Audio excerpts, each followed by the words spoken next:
भारत का संवैधानिक विकास, constitutional development of India, एक बहुत ही इम्पोर्टेंट टॉपिक है और लगभग हर साल इससे क्वेश्चन आते हैं।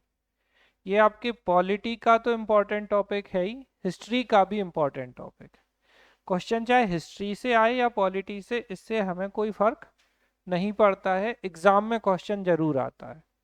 तो कॉन्स्टिट्यूशनल डेवलपमेंट जो हुआ है वो 1773 के रेगुलेटिंग एक्ट से माना जाता है, और यहाँ से लेकर 1947 तक के जो एक्ट हैं आपके, जैसे 1773 में सबसे पहले रेगुलेटिंग एक्ट, और रेगुलेटिंग एक्ट को लाने का श्रेय वॉरेन हेस्टिंग को दिया जाता है। रेगुलेटिंग एक्ट क्या कर रहा था? Regulate the British east India company.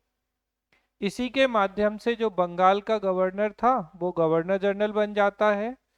Bombay और मद्रास प्रेसिडेंसी बंगाल या कलकत्ता प्रेसिडेंसी के अंडर आ जाती हैं, और इसी से एक सुप्रीम कोर्ट की स्थापना होती है जो 1774 में बनता है कलकत्ता में, और इसके जो पहले प्रमुख थे सर एलिजा इम्पे थे।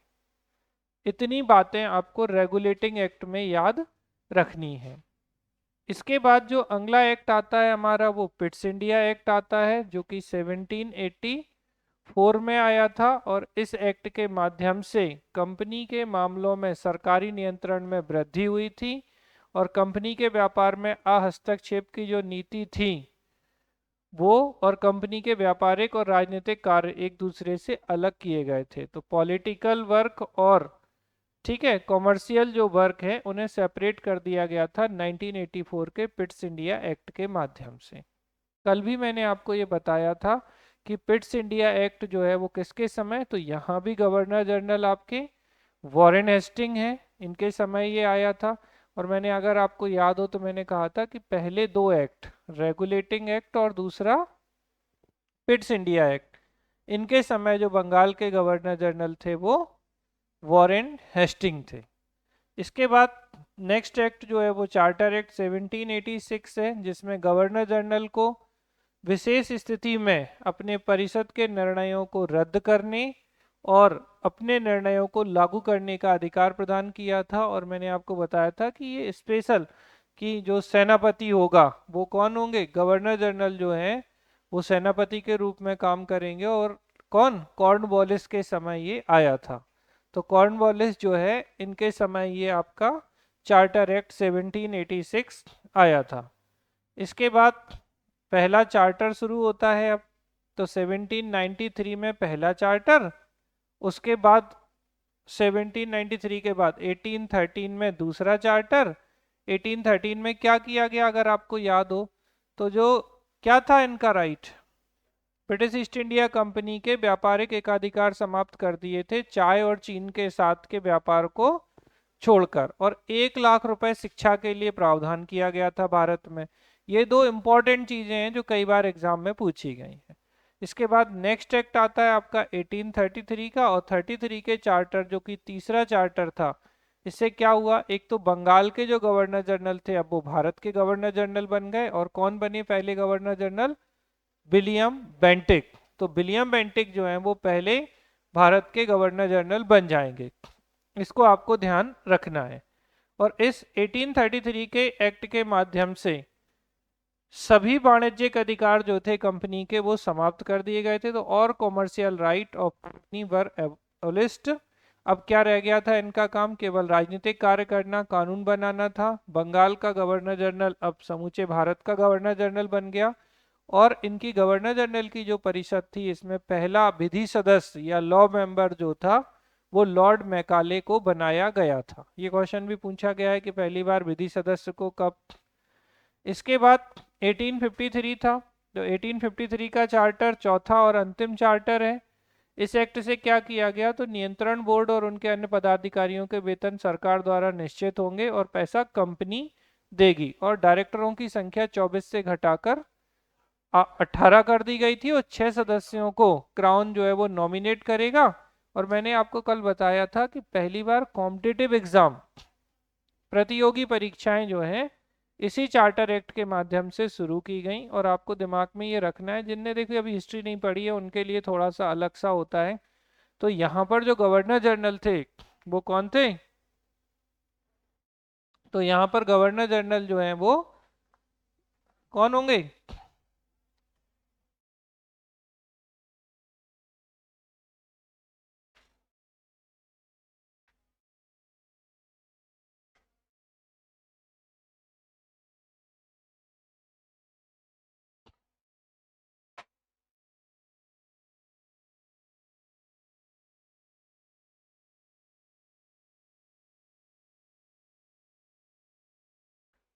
तो आपको ध्यान रखना है कि यहाँ जो भारत के गवर्नर जनरल होंगे वो लॉर्ड डलहौजी होंगे। डलहौजी आप अगर जानते हो तो हड़प नीति यही लेके आए हैं, डॉक्ट्राइन ऑफ लैप्स 1848 में। इसके अलावा डलहौजी की एक इम्पॉर्टेंट चीज़ और है, जिसे हम कहते हैं भारतीय शिक्षा का मैग्ना कार्टा। तो डलहौजी के समय वुड डिस्पैच आया था जो Magna carta of Indian education कहलाता है 1854 में। ये बहुत रिपीटेड क्वेश्चन है, ठीक है। तो ये हो गया चार्टर एक्ट। इसके बाद अब कंपनी का शासन नहीं रहेगा, अब किसका आ जाएगा? तो जो एक्ट आएंगे वो ब्रिटिश क्राउन के अंडर में आएंगे। और इसके अंतर्गत जो पहला एक्ट आया था, ये भी कल आपने पढ़ा था, 1858 का भारत शासन अधिनियम। इसी को हम गुड गवर्नेंस एक्ट, अच्छे शासन का अधिनियम भी बोलते हैं।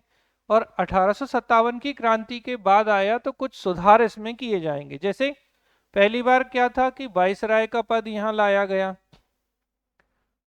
कोर्ट ऑफ डायरेक्टर और बोर्ड ऑफ कंट्रोल दोनों की शक्तियां किसको दे दी? भारत सचिव को दे दी, ठीक है। तो भारत सचिव जो था, इनको दोनों की शक्तियां मिल गई थी। फिर वाइसराय क्या था? Voice of British empire, British साम्राज्य की आवाज, डायरेक्ट प्रतिनिधि बन गया था ये, ठीक है। याद है कि नहीं है? तो इसको आपको ध्यान रखना है 1858 के एक्ट के माध्यम से। इसके बाद 1861 में कुछ इंपॉर्टेंट चीजें मैंने आपको बताई थी कि 1858 का अधिनियम, जो भारत शासन अधिनियम 1858 था, और 1861 का भारत परिषद अधिनियम, इंडियन काउंसिल एक्ट, दोनों के समय भारत के गवर्नर जनरल या वाइसराय कौन है? लॉर्ड कैनिंग है।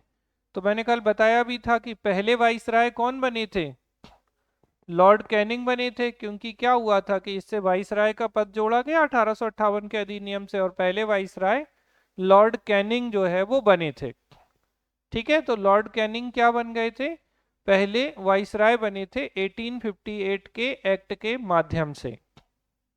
अब इंडियन काउंसिल एक्ट 1861 की इंपॉर्टेंट बात आपकी क्या है? एक तो वाइसराय को आपातकाल में अध्यादेश जारी करने की शक्ति मिली, तो viceroy emergency power to issue ordinance, और उसका ड्यूरेशन अधिकतम कितना होगा? 6 महीने का होगा।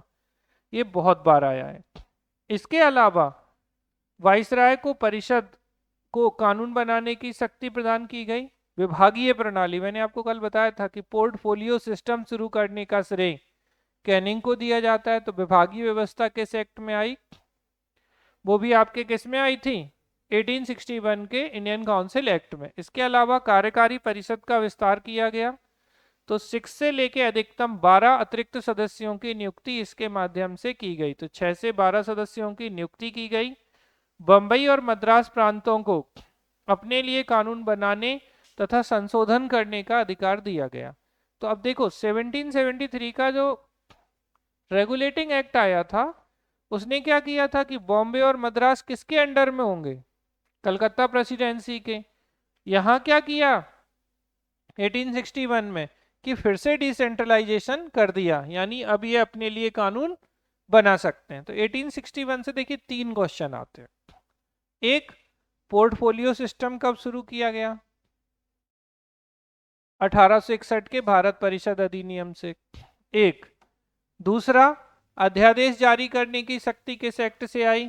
तो ये यहां से पूछा जाता है, ठीक है। अच्छे से ध्यान रखना, ये दो महत्वपूर्ण क्वेश्चन हैं जिनसे क्वेश्चन पूछे गए हैं बहुत बार।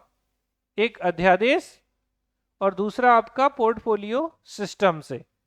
अब इसके बाद 1892 में इंडियन काउंसिल एक्ट से हम आते हैं। तो बेटा देखिए यहाँ पर क्या था, तो विधानमंडल के सदस्यों को बजट पर अपने विचार प्रकट करने का और सार्वजनिक हित के मामले में विधानमंडल के सदस्यों को 6 दिन की सूचना देकर प्रश्न पूछने का अधिकार दिया गया, कि अगर कोई सार्वजनिक महत्व का मामला है तो 6 दिन की आप पूर्व सूचना दीजिए और प्रश्न पूछ सकते हैं। तो किस पे बात कर रहे हैं? बजट पे अपने विचार प्रकट करने, यानी कि सीमित और अप्रत्यक्ष निर्वाचन का सिद्धांत स्वीकार किया गया। लिमिटेड था लेकिन इनडायरेक्ट, तो principle of limited and indirect election was accepted. ठीक, तो आप प्रश्न पूछ सकते हैं, बजट पर अपने विचार रख सकते हैं। इसके बाद जो एक्ट आते हैं, ये तीनों एक्ट एग्जाम के पॉइंट ऑफ व्यू से अब बहुत महत्वपूर्ण, तो क्वेश्चन सब जगह से आए हैं, लेकिन अगर हम उनमें भी और ज्यादा प्यूरिफिकेशन करें कि यार इनमें भी और सबसे महत्वपूर्ण क्या, तो 1909 का मार्ले मिंटो एक्ट, देखो कुछ नहीं है, इंडियन काउंसिल एक्ट बोलते हैं इसे। 1909 other name Morley Minto act. Morley जो है वो भारत सचिव हैं, सेक्रेटरी ऑफ स्टेट हैं, मिंटो सेकंड गवर्नर जनरल हैं या वाइसराय हैं, दोनों को मिला दो तो ये बन जाता है मार्ले मिंटो एक्ट। कौन है मार्ले? तो मार्ले जो है वो भारत सचिव हैं। कौन है भारत सचिव? यानी सेक्रेटरी ऑफ स्टेट। और मिंटो ये सेकंड है बेटा, ये मिंटो फर्स्ट नहीं है, ये मिंटो सेकंड है, जो कि गवर्नर जनरल ऑफ इंडिया, और क्या कहेंगे इसे हम, वाइसराय। ठीक है। सबसे बात इंपॉर्टेंट, सांप्रदायिक प्रतिनिधित्व की व्यवस्था की गई, तो सिस्टम ऑफ कम्युनल रिप्रेजेंटेशन आया। केंद्रीय विधानमंडल के सदस्यों को बजट पर मत देने का अधिकार नहीं दिया गया, तो बजट पर मत देने का अधिकार इन्होंने नहीं दिया कि आप बजट पर मत दीजिए, मतलब मतदान करिए। मार्ले मिंटो सुधार ने हमारा सर्वनाश कर दिया। किसने कहा? तो गांधी जी ने कहा है। इसके बाद रैमजे मैकडोनाल्ड क्या कहते हैं? ये सुधार प्रजातंत्र और नौकरशाही के मध्य अधूरा और अल्पकालीन समझौता है। तो प्रजातंत्र और नौकरशाही के मध्य अधूरा और अल्पकालीन, मतलब आधा है ये और थोड़े से समय के लिए किया गया समझौता है। किसके लिए बात कर रहे हैं? 1909 के मार्ले मिंटो एक्ट के लिए, इसको आपको ध्यान रखना है। अब यहां से क्वेश्चन एक जो आया है, ये जो आपको लिखा ना सांप्रदायिक प्रतिनिधित्व की व्यवस्था, तो ये किसके लिए की गई थी? कल भी बताया था मैंने कि मुस्लिमों के लिए पृथक, आप लोग अपने नोट्स में बिल्कुल स्पेसिफाई नोट कर लो क्योंकि मुझे नोट कराना था ये, मुस्लिमों के लिए पृथक निर्वाचक मंडल। क्या? मुस्लिमों के लिए पृथक निर्वाचक मंडल। और आपको यहाँ ध्यान रखना है, इस एक्ट को हम और क्या कहते हैं? परोपकारी निरंकुशता।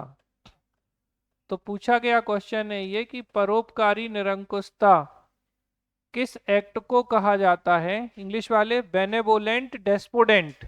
बेनेवोलेंट डेस्पोडेंट। तो बेनेवोलेंट डेस्पोडेंट किसे कहा जाता है? परोपकारी निरंकुशता मार्ले मिंटो एक्ट 1909 को कहा जाता है। ठीक है, समझ में आ रही है बात आप लोगों को? अगर आप थोड़ा सा, जैसे जिन्होंने इतिहास नहीं पढ़ा है उन लोगों को मैं बताना चाहूंगा कि 16 अक्टूबर 1905 को क्या हुआ था? पार्टीशन ऑफ बंगाल हुआ था। क्या हुआ है? पार्टीशन ऑफ बंगाल लागू हो गया। बंगाल विभाजन 16 अक्टूबर 1905 को कर्जन ने किया। इसका उद्देश्य ये था इनका कि हिंदू और मुस्लिमों को अलग कर दें, क्योंकि पूर्वी बंगाल जो था वो मुस्लिम मेजॉरिटी रीजन था और पश्चिम बंगाल जो था वो हिंदू मेजॉरिटी रीजन था। तो ये बंगाल विभाजन हो गया। अब हम बंगाल विभाजन का विरोध कर रहे थे, तो उसी विरोध के परिणाम स्वरूप क्या हुआ कि 1906 में आगा खां और सलीम उल्लाह खां ने मुस्लिम लीग की स्थापना की थी। किसकी स्थापना की थी? मुस्लिम लीग की। देखो समझना, बंगाल विभाजन हुआ, थोड़ा सा समझो इतिहास तो आपको पॉलिटी अच्छी समझ में आएगी। बंगाल विभाजन हुआ तो हम विरोध करेंगे, तो हमने विरोध में क्या किया? स्वदेशी और बहिष्कार आंदोलन शुरू किया। किसके विरोध में? बंगाल विभाजन। स्वदेशी एंड बाइकॉट मूवमेंट शुरू किया। जब हम स्वदेशी और बहिष्कार आंदोलन चला रहे थे तो अंग्रेज इसे दबाने का काम करेंगे। इसी बीच एक प्रतिनिधि मंडल या रिप्रेजेंटेटिव ग्रुप मिंटो सेकंड से, किससे? मिंटो सेकंड जो गवर्नर जनरल या वाइसराय थे, ये शिमला में थे। इनसे एक प्रतिनिधि मंडल मिलता है, या कहें मुस्लिम रिप्रेजेंटेटिव ग्रुप, मुस्लिम प्रतिनिधि मंडल इनसे मिलता है और बोलता है बाकायदा कि हम स्वदेशी बहिष्कार आंदोलन का समर्थन नहीं कर रहे हैं, हम आपके साथ हैं। तो मिंटो के भाव बढ़ गए, बोले बढ़िया है, हम तो इन्हें बांटना चाह ही रहे थे और ये खुद ही हमारे पास आ गए। तो मिंटो ने उन्हें, अब कौन थे ये, तो ये लोग थे जैसे आगा खां, सलीमुल्लाह खां, ठीक है, और बहुत सारे लोग थे इनके साथ में, पूरा प्रतिनिधि मंडल था। तो इन्हें लगा कि अब तो मिंटो वाइसराय हमारे साथ हैं तो क्या, तो ये जोश में आके इससे मिलने के बाद 1906 में क्या स्थापित किया इन्होंने, मुस्लिम लीग। तो ढाका बांग्लादेश में इन्होंने 1906 में मुस्लिम लीग की स्थापना कर दी। अब मिंटो को मौका मिल गया कि ये लोग तो साथ हैं, तो जब 1909 का एक्ट आया तो इसने क्या किया, मुस्लिमों के लिए पृथक निर्वाचक मंडल, separate electoral group for Muslims, इसका प्रावधान कर दिया इस एक्ट में। और इन लोगों ने इसे स्वीकार कर लिया, किसने। अब पृथक निर्वाचक मंडल में होता क्या है, जैसे कई लोगों को अगर नहीं पता है, पृथक निर्वाचक मंडल का मतलब होता है कि जिस जगह, मान लो मुस्लिमों के लिए बात करें, तो जिस एरिया में अगर कोई मुस्लिम मेजोरिटी एरिया है, मुस्लिम बाहुल्य क्षेत्र है, तो उसमें कैंडिडेट भी मुस्लिम ही होंगे और उन्हें वोट भी मुस्लिम ही करेंगे, तो जीतेगा कौन, जब खड़ा कोई मुस्लिम होगा, वोट सिर्फ मुस्लिम करेंगे, तो डेफिनेटली जीतने वाले ही मुस्लिम होंगे। तो अब उसमें माइनॉरिटी मान लो हिंदू या अदर कम्युनिटी के लोग हैं, तो डेफिनेटली आपके बीच में क्या तनाव बढ़ेगा, क्योंकि आपकी तो कोई वैल्यू ही नहीं है वोट के हिसाब से। तो ये था पृथक निर्वाचक मंडल। तो यानी कि क्या किया उसने कि अब हम इन्हें बिल्कुल अलग कर दें हिंदू मुस्लिमों को। इसीलिए भारत में सांप्रदायिकता का जनक, फादर ऑफ इंडियन कम्युनलिज्म कौन कहा जाता है, मिंटो सेकंड। फर्स्ट भी आता है ऑप्शन में, फर्स्ट नहीं है, सेकंड है। तो मिंटो सेकंड जो है ये भारत में किसका जनक है, सांप्रदायिकता का जनक। तो ये सांप्रदायिकता या फादर ऑफ इंडियन कम्युनलिज्म के रूप में हम इसे जानते हैं। तो सांप्रदायिकता का जनक कौन है, मिंटो सेकंड है, जिसका कार्यकाल भारत में 1905 से 10 के बीच में था। यानी करजन गए, करजन जो थे वो 1899 से शुरू हुआ और 1910 सॉरी 0510 कहाँ आ गए, 1905 तक का कार्यकाल था करजन का, बंगाल विभाजन करके ये चले गए। इसके बाद 1905 से 10 के बीच में कौन आए, मिंटो सेकंड आए, इनने और आग में घी डाल दिया। बोले यहाँ तो हमने क्षेत्र बांटा था, यहाँ हमने लोग बांट दिए। अब इन्हें मुस्लिमों को लगा कि अच्छा है, हमारे लिए तो अच्छी चीज है, पृथक निर्वाचक मंडल मिल जाएगा। तो इसने क्या किया, हिंदू मुस्लिमों को अलग कर दिया। अब इन्हीं के 1911 में दिल्ली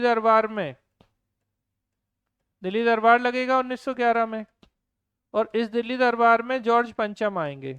कौन आएंगे इनके महाराज, जॉर्ज पंचम, हम आपको ऑलरेडी बता चुके हैं अगर याद हो। तो 1911 के दिल्ली दरबार में जॉर्ज पंचम आएंगे और बड़े गर्व से क्या कह देंगे, बोले बंगाल विभाजन को रद्द करते हैं हम, cancellation of partition of Bengal या withdraw the partition of Bengal, Bengal विभाजन रद्द करने की घोषणा कर दी। बंगाल विभाजन के पीछे करजन का उद्देश्य क्या था, हिंदू मुस्लिमों को अलग करना, फूट डालो शासन करो की नीति ऑलरेडी पूरी हो चुकी थी इस एक्ट के माध्यम से, क्योंकि मुस्लिम अलग हो चुके थे और इन्होंने बावाई लूट ली, देखो महाराज कितने अच्छे हैं। इन्होंने बंगाल विभाजन का हम विरोध कर रहे थे, अब 1905 में जो बटा था वैसे ही हम विरोध कर करके थक चुके थे, तो मतलब तो कुछ निकला नहीं था। इनने क्या किया, ये बंगाल विभाजन को इन्होंने क्या किया, रद्द कर दिया या कैंसिल कर दिया। और जैसे ही कैंसिल किया, क्योंकि इन्हें पता था कि हम क्या कांड करवा चुके हैं, हम ऑलरेडी मुस्लिमों को पृथक निर्वाचक मंडल दे चुके हैं और हिंदू मुस्लिम अलग हो चुके हैं, तो ये नाम मात्र के लिए इन्होंने नौटंकी कर दी थी। तो ये आपको बहुत अच्छे से ध्यान रखना है। तो separate electoral group for Muslims किस एक्ट से, 1909 के पार्लियामेंटो एक्ट से, इसी को हम परोपकारी निरंकुशता या बेनेवोलेंट डेस्पोडेंट के नाम से जानते हैं। इसको आप अच्छे से नोट कर लो, उसमें परोपकारी निरंकुशता। तो 1909 के एक्ट को परोपकारी निरंकुशता और मुस्लिमों के लिए पृथक निर्वाचक मंडल, ये दो इंपॉर्टेंट चीजें हैं जिसके लिए ये जाना जाता है। अब हम आ जाते हैं 1919 के अधिनियम पर। तो 1919 का जो अधिनियम है ये कहलाता है Montagu Chelmsford act. Indian council act कहते ही हैं हम इसे, भारत परिषद अधिनियम 1919, और अगर आप कहें भारत शासन अधिनियम 1919 तो भी सही है। तो इंडियन काउंसिल एक्ट या इंडियन गवर्नमेंट एक्ट या गवर्नमेंट ऑफ इंडिया एक्ट 1919, इसका वास्तविक नाम मॉन्टेग्यू चैम्सफोर्ड अधिनियम। तो मॉन्टेग्यू चैम्सफोर्ड सुधार अधिनियम। अब देखिए यहाँ पे प्रांतों में द्वैध शासन, तो डायरकी इन प्रोविंसेस, मतलब प्रांतों में दो लोग शासन करेंगे, एक गवर्नर जनरल और दूसरा विधानमंडल या मंत्री परिषद। क्योंकि एक सरकार बनेगी, चुनाव होंगे तो वो सरकार काम करेगी और दूसरा कौन काम करेगा, गवर्नर। तो ये दो लोग काम करेंगे। तो यहां पर जो विषय थे प्रांतीय सूची के, जो प्रोविंशियल लिस्ट के विषय थे, उन्हें दो हिस्सों में डिवाइड कर दिया गया, एक आरक्षित, एक हस्तांतरित। ठीक है, तो आरक्षित किसके पास होंगे रिजर्व, गवर्नर के पास, क्योंकि शक्तिशाली वही। तो अच्छे विषय उसने रख लिए और जिम्मेदारी किसको दे देगा, उन सरकार को, बोले मंत्री करो काम। ठीक है, तो ये था द्वैध शासन। लेकिन कहाँ, प्रांतों में द्वैध शासन। तो डायरकी इन प्रोविंसेस किससे आई, 1919 के अधिनियम से आई। पहली बार पूछा जाता है कि उत्तरदायी शब्द, उत्तरदायी शासन शब्द पहली बार कहाँ प्रयोग किया गया। तो रिस्पॉन्सिबल, याद रखिएगा first time, clear use of word responsive government या रिस्पॉन्सिबल गवर्नमेंट, ये भी पूछा गया है। तो उत्तरदायी सरकार शब्द पहली बार कहाँ प्रयोग किया गया, 1919 के मॉन्टेग्यू चैम्सफोर्ड एक्ट में। ये दूसरी बात हो गई। विषय ये रहे, आरक्षित और हस्तांतरित में बांट दिए। आधार क्या था इस अधिनियम का, मॉन्टेग्यू चैम्सफोर्ड रिपोर्ट जो है इस अधिनियम का आधार थी। ठीक है, इसके अलावा इस एक्ट से क्या किया गया, तो आपको ध्यान रखना है, केंद्र में द्विसदनीय व्यवस्था। ठीक है, तो bicameral system in centre है, आप लोगों के में लिखा कि नहीं लिखा, इसमें केंद्र में द्विसदनीय व्यवस्था नहीं लिखा इसमें, अरे यार चलो कोई नहीं, लिख लो। तो bicameral system in centre, तो bicameral system in centre, केंद्र में क्या था, द्विसदनीय व्यवस्था। मतलब बहुत सीधी सी बात है, जैसे हम देखते हैं अभी केंद्र में एक लोकसभा एक राज्यसभा है, तो दो हाउस है। तो बाई मतलब टू, कैमरल मतलब हाउस। तो द्विसदनीय व्यवस्था कहाँ आई थी, केंद्र में। देखो प्रांतों में द्वैध शासन आ रहा है, मिक्स मत करना, और केंद्र में द्विसदनीय व्यवस्था किससे आ रही है, ये 1919 के अधिनियम से। और जो पृथक निर्वाचक मंडल है उसको और बढ़ा दिया गया, बोले सिखों को दे दो, आंग्ल भारतीयों को दे दो, ठीक है समझ में आ रहा है ना, ईसाइयों को और दे दो। तो मतलब ये तो अभी मुस्लिमों तक थे, ये कहां और बढ़ा दिया, सिख, एंग्लो इंडियन, क्रिश्चियन, ठीक है, इनको क्या दे दिया गया, पृथक निर्वाचक मंडल दे दिया गया। मतलब और 1919 के एक्ट ने क्या किया, expansion of separate electoral group, पृथक निर्वाचक मंडल का विस्तार कर दिया। समझना आप बात को अच्छे से। अब इसके बाद आएगा 1935 का अधिनियम। क्या आएगा, 1935 का अधिनियम। तो उसकी बात करते हैं हम जरा। तो देखिए अब 1935 के अधिनियम से बहुत सारी चीजें हैं जो एग्जाम में आती हैं। पहली चीज, संघीय लोक सेवा आयोग, फेडरल पब्लिक सर्विस कमीशन। याद करो मैंने आपको बताया है कि 1 अक्टूबर 1926 को सबसे पहली बार पब्लिक सर्विस कमीशन बना था, ली कमीशन की रिकमेंडेशन पर, और बाद में 1935 के एक्ट से इसे संघीय लोक सेवा आयोग या फेडरल पब्लिक सर्विस कमीशन में बदल दिया गया। अच्छा चलो छोड़ो, आप बस इतना याद रख लेना कि भारत शासन अधिनियम ना संघ संघ संघ की बात करेगा। तो एक हो गया संघीय लोक सेवा आयोग, फेडरल पब्लिक सर्विस कमीशन। एक आ जाएगा फेडरल कोर्ट, संघीय न्यायालय, दूसरा संघ हो गया। एक आ जाएगा अखिल भारतीय संघ, तो ऑल इंडिया फेडरेशन।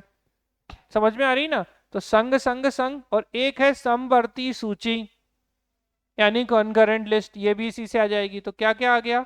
समवर्ती सूची, अखिल भारतीय संघ, संघीय न्यायालय फेडरल कोर्ट, और संघीय लोक सेवा आयोग। ये सब किससे? अब याद करो 19 में क्या था? प्रांतों में द्वैध शासन था। इसे उठा के इनने क्या किया? केंद्र में भेज दिया। तो केंद्र में द्वैध शासन किससे?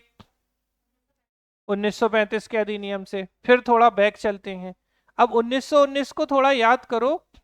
केंद्र में द्विसदनी व्यवस्था थी, बाई कैमरल सिस्टम। अब ये केंद्र से कहा? तो 35 वाले में प्रांतों में द्विसदनी व्यवस्था आ जाएगी। तो बाई कैमरल सिस्टम इन कहाँ आ जाएगा? ठीक है, स्टेट में। तो देखो ये द्विसदनीय केंद्रीय विधानमंडल थे, तो अब क्या हो जाएंगे? यहां पर प्रांतों में द्विसदनीय विधानमंडल आ जाएंगे।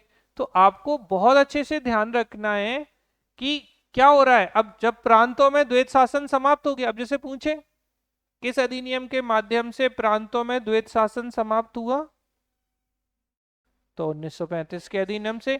क्योंकि प्रांतों से कहां भेज दिया उसे? केंद्र में भेज दिया। अब जब कोई चीज केंद्र में चली गई मतलब चेंज हो गया। तो केंद्र में क्या आ गया? द्वैध शासन। ठीक है, अब केंद्र में द्वैध शासन आया, यानी प्रांतों को क्या मिल जाएगी? स्वायत्तता मिल जाएगी। तो देखो आप समझना, वो बना नहीं पड़ेगा अच्छे से, तभी समझ में आता है। देखिए आप बस इसको आप कनेक्ट कर लीजिए, आपका उद्धार हो जाएगा। 1919 कौन सा एक्ट है?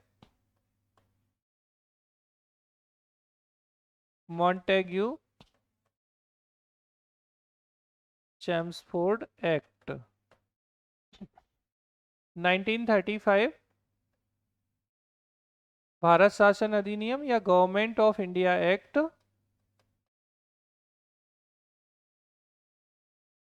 1935 भारत शासन अधिनियम 1935, ये एक्ट है।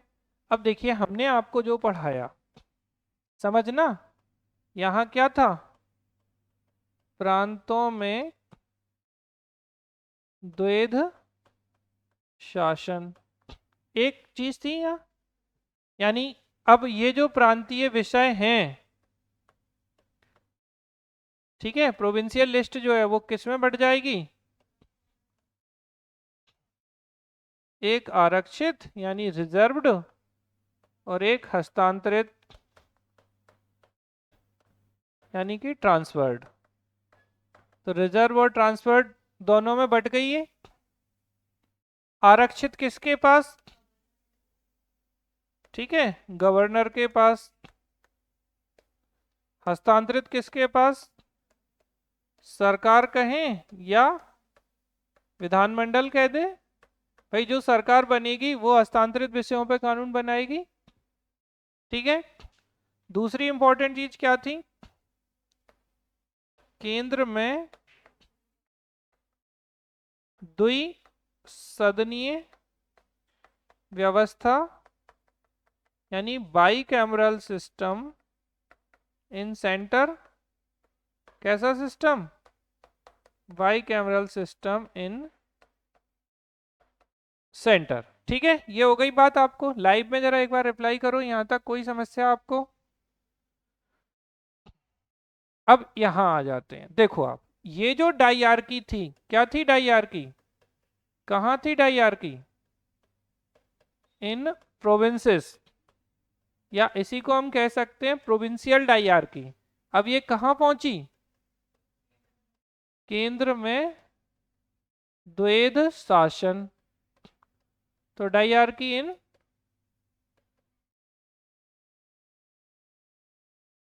ठीक है, डाइआर्की इन सेंटर, केंद्र में द्वैध शासन आ गया। अब इसका मतलब क्या हुआ? बहुत सीधे से शब्दों में कि जो प्रांतों में द्वैध शासन था वो समाप्त हो गया। अब मैं बहुत क्लैरिफाई पढ़ा रहा हूं इसलिए बिल्कुल एक एक शब्द पे ध्यान दीजिएगा। आपसे पूछे प्रांतों में द्वैध शासन की समाप्ति किस एक्ट से हुई? 1935 के एक्ट से, क्योंकि केंद्र में द्वैध शासन पहुंचने का मतलब है प्रांतों से खत्म करके केंद्र में भेज दिया। तो क्या हो गया? एबोलिश डायआर्की इन प्रोविंसेस। एक पॉइंट क्लियर। अब प्रांतों में दो लोगों का शासन नहीं रहा तो प्रांत कैसे हो जाएंगे? तो प्रांतीय स्वायत्तता, ये यूपीएससी का बहुत इंपॉर्टेंट क्वेश्चन। तो प्रांतीय स्वायत्तता यानी प्रोविंशियल ऑटोनॉमी कैसी? प्रोविंशियल ऑटोनॉमी किस एक्ट से आई? 1935 के एक्ट से आई। अब यहां आओ, क्या था? केंद्र में दो सदन थे। अब राज्यों में भी जैसे हमारे यहाँ नहीं है, भले यूपी में तो है ना विधानसभा विधान परिषद, तो प्रांतों में क्या? द्विसदनी व्यवस्था। तो बाइकैमरल सिस्टम कहाँ आ जाएगा? Bicameral system in provinces. तो प्रोविंसेस में क्या हो गया? बाइकैमरल सिस्टम आ गया। अब इस शब्द पे जाओ, केंद्र में क्या आया? द्वैध शासन। यानी कि अब यहां पर जो विषय होंगे वो कैसे होंगे? अब देखो यहां ध्यान रखना, यहां किसके? यहां थे प्रांतीय सूची के, प्रोविंशियल लिस्ट के सब्जेक्ट थे। यहां किसके होंगे? केंद्रीय सूची यानी कि सेंट्रल लिस्ट। ये लास्ट ईयर का यूपीएससी का क्वेश्चन था, सरल सा क्वेश्चन है लेकिन बहुत लोग गलत करते हैं। तो केंद्र सूची के विषय किस में बढ़ जाएंगे? फिर से वही रिजर्व्ड और ट्रांसफर्ड। बांटना दो में ही है, एक आरक्षित एक हस्तांतरित। अब रिजर्व वाले पे कौन? Governor general of India. और यहां कौन? तो वही राज्य विधानमंडल, सरकार, मंत्री परिषद, ये कानून बनाएगी। अब मलाई कौन रखेगा? Governor general. बोले फाइनेंस हमें दे दो, ठीक है। बोले स्थानीय स्वशासन तुम ले लो। बोले लोकल सेल्फ गवर्नमेंट आप ले लो, ठीक है, जिम्मेदारियां सब आप ले लो, मलाई मलाई हम खाएंगे। तो अगर आपको भारत शासन अधिनियम की आलोचना करनी हो तो किसके आधार पे? बोले यार आपने ना क्या किया, आपने तो द्वैध शासन लागू कर दिया और आप जिम्मेदारियां आपने सारी सरकार को दे दी या विधानमंडल को दे दी और रिस्पॉन्सिबिलिटी आपने कोई नहीं रखी। अच्छे विषय आपके पास थे रिजर्व सब्जेक्ट में, जैसे डिफेंस सुरक्षा आपके पास, ठीक है, फाइनेंस वित्त आपके पास, फॉरेन अफेयर्स विदेश मामले आपके पास। और बोले काम करना है तो बोले स्थानीय स्वशासन, बोले आप ले लो पंचायत नगर पालिका और करो इनके लिए काम। समझ में आ रही ना? तो ये थी सेंट्रल लिस्ट जिसको दो हिस्सों में रिजर्व और ट्रांसफर्ड में बांट दिया गया था। इतनी बात क्लियर। अब इस भारत शासन अधिनियम को आप ये समझ लो कि ये बस संघ संघ की बात करेगा। किसकी बात करेगा? संघ की। तो अब इनको आप देख लो। आपसे पूछे अखिल भारतीय संघ, ऑल इंडिया फेडरेशन किससे आया? 1935 के एक्ट से। आपसे बोले federal public service commission FPSC, संघीय लोक सेवा आयोग किससे आया? 1935। आपसे बोले फेडरल कोर्ट, संघीय न्यायालय किससे आया? फिर संघ, इसी से। शासे संवर्ती सूची यानी कंकरेंट लिस्ट किससे? तो संवर्ती सूची भी पहली बार इससे जोड़ी गई। तो ये सारे प्रोविजन जो हैं वो किससे संबंधित हैं? आपके 1935 के एक्ट से संबंधित हैं और इन्हीं से प्रश्न आते हैं। मिक्स कहाँ होता है कि कब प्रांतों में शिफ्ट किया, कब केंद्र में था, कहाँ प्रांतों में द्वैध शासन था, कहाँ केंद्र में द्वैध शासन था। तो इस तरीके के क्वेश्चंस एग्जाम में खूब आए हैं, मतलब मोस्ट ऑफ द टाइम तो हम सीधा बोलते हैं बस इसी से आ जाता है, क्वेश्चन एक ना एक इसी से बनता है। ये ठीक वैसा क्वेश्चन है जैसे हमने पर्यावरण संबंधी अधिनियम बताए ना, एक प्रश्न जैसे वहां से आता है, ऐसे ही एक प्रश्न यहाँ से पेटेंट है कि आता ही है। क्लियर हुई? पहले तो इतने में पढ़ लो, अगर आपको कोई भी डाउट हो मन में तो पूछ लो। लाइव क्लास रिप्लाई करिए बेटा।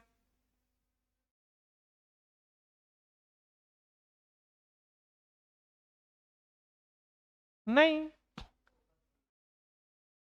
वो एक अलग कंडीशन है। क्या हो रहा था कि हमारी सरकारें बन गई थी और वो ये कह रही थी कि आपने चुनाव करा रहे हो आप विधानसभाओं के और सत्ता आपके हाथ में है, तो हमें स्वायत्तता दो। तो ऑटोनॉमी देने के कारण बोले ठीक है हम प्रांतों से हटा के केंद्र में कर दिया। कुछ नहीं था बेसिकली, वो तो जबरदस्ती। लाइव में आवाज आ रही है बेटा, रिप्लाई करो। योगी लिंक।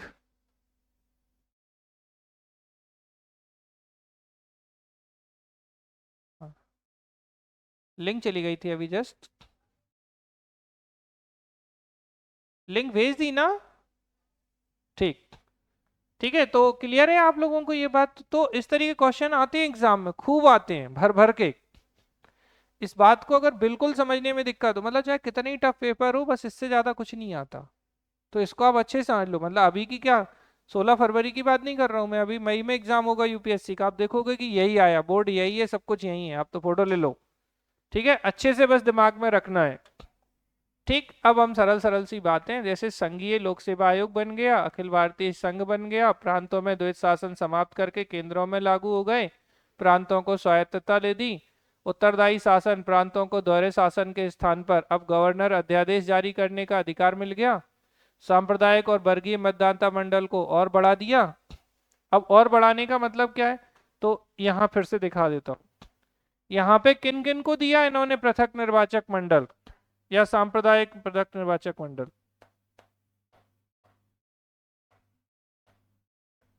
ठीक है, तो सांप्रदायिक की बात करें तो क्या, यहाँ पे देखो, मुस्लिम तो 1909 में आ गए थे। अब कौन? सिख, और कौन? ईसाई, और कौन? आंग्ल भारतीय। इन सबको कहाँ दिया गया? 1919 में। यहां इनकी नहीं चलेगी तो ये किसको देंगे?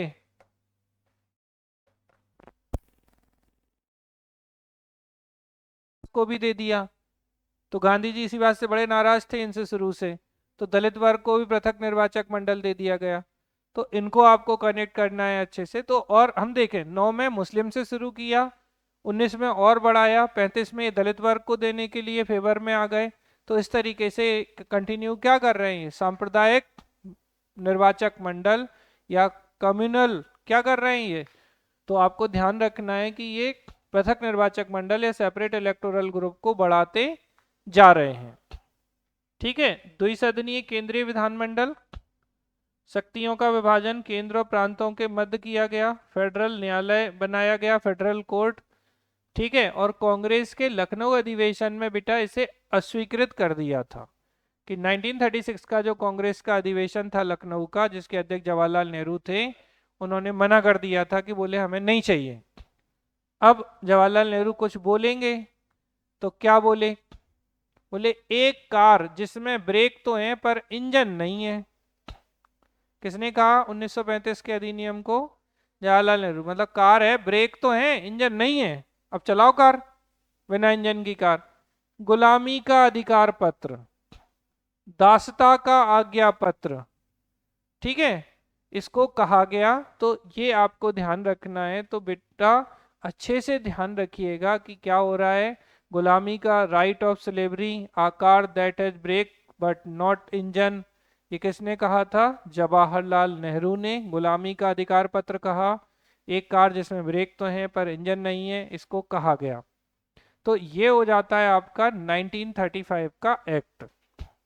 इसके बाद अंतिम एक्ट भारतीय स्वतंत्रता अधिनियम या इंडिपेंडेंस ऑफ इंडिया एक्ट या इंडिया इंडिपेंडेंस एक्ट 1947। इस एक्ट के माध्यम से अविभाजित भारत का विभाजन कर भारत एवं पाकिस्तान दो स्वतंत्र अधिराज्यों की स्थापना की गई। तो इससे क्या हो गया, two independent dominion of India and Pakistan, partition of undivided India, तो भारत पाकिस्तान में विभाजन कर दिया। भारतीय रियासतों पर ब्रिटिश प्रभुसत्ता की समाप्ति हो जाएगी, तो end of British sovereignty on Indian princely state from 15 अगस्त 1947। दोनों अधिराज्यों की संविधान निर्मात्री सभा संविधान बनाने का अधिकार होगा, तो जो पाकिस्तान की अलग संविधान सभा होगी, हमारी अलग संविधान सभा होगी। बेटा ऑडियो ऑडियो बंद कर लीजिए, किसका ऑन है ये, ठीक है। और दोनों अधिराज्यों को ब्रिटिश राष्ट्रमंडल से अलग होने की स्वतंत्रता, ब्रिटिश कॉमनवेल्थ से अलग हो सकते हैं। और भारत का राज्य सचिव अब रहेगा क्या, सेक्रेटरी ऑफ स्टेट, जब उनका कंट्रोल खत्म तो भारत सचिव का पद खत्म, ठीक है, समझ में आ रही है। तो secretary of state of India was establish, क्या किया गया था, अबोलिस्ट कर दिया गया था। तो भारत सचिव का जो पद था उसे समाप्त कर दिया गया था, ठीक। ये थी आपकी बात। अच्छा यहाँ एक अच्छी बात लिखिए, थोड़ा सा याद रखिएगा, राइटर्स बिल्डिंग, ये पूछ लिया जाता है। तो ये कलकत्ता पश्चिम बंगाल में स्थित मुख्यमंत्री कार्यालय का भवन है। ये पूछा गया है कि राइटर्स बिल्डिंग कहाँ है, ठीक है। तो ये राइटर्स बिल्डिंग कहाँ है बेटा, पश्चिम बंगाल में कलकत्ता में है। ये मुख्यमंत्री का ऑफिस है, ये चीफ मिनिस्टर ऑफिस। और ब्रिटिश ईस्ट इंडिया कंपनी के जूनियर सर्वेंट के लिए बनाया गया था। कौन थे इसके आर्किटेक्ट, थॉमस लॉयन थे। तो थॉमस लियोन जो थे ये इसके आर्किटेक्ट थे, किसके, राइटर्स बिल्डिंग के। अरे मुख्यमंत्री का भवन है ये, मुख्यमंत्री का ऑफिस है, ठीक है। किसका, दीदी का ऑफिस है, दीदी जानते हो ना, कौन दीदी, ममता दीदी ममता दीदी का ऑफिस है ये। नहीं, समाप्त हो चुका है। सचिव और भारत सचिव दो अलग अलग बात है। सेक्रेटरी है लेकिन सेक्रेटरी ऑफ स्टेट नहीं है। भारत सचिव का पद 1947 के अधिनियम से समाप्त कर दिया गया। तो इस तरीके से आपके ये सारे एक्ट हो जाते हैं। क्वेश्चन यहाँ से बनता है, इसको आप ध्यान रखिए अच्छे से, एग्जाम में आता है ये कि, ठीक है। तो प्रांतों में द्वैत शासन 1919 से, केंद्र में द्विसदनी विधानमंडल 1919 से, जबकि केंद्र में द्वैत शासन डायरकी इन सेंटर 1935 से, यानी प्रांतीय स्वायत्तता 1935 से, प्रांतों में द्वैत शासन की समाप्ति 1935 से, जबकि प्रांतों में द्विसदनी व्यवस्था भी 1935 से। फिर संवर्ती सूची जोड़ी गई, अखिल भारतीय संघ, ऑल इंडिया फेडरेशन, इसके अलावा आपको ध्यान रखना है फेडरल पब्लिक सर्विस कमीशन, ठीक है, ये सब इससे।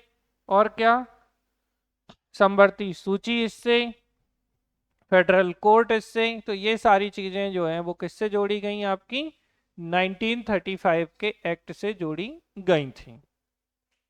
यही प्रश्न आते हैं जिनको आपको ध्यान रखना है। कोई समस्या किसी को यहाँ तक, बोलिए बेटा, लाइव क्लास में।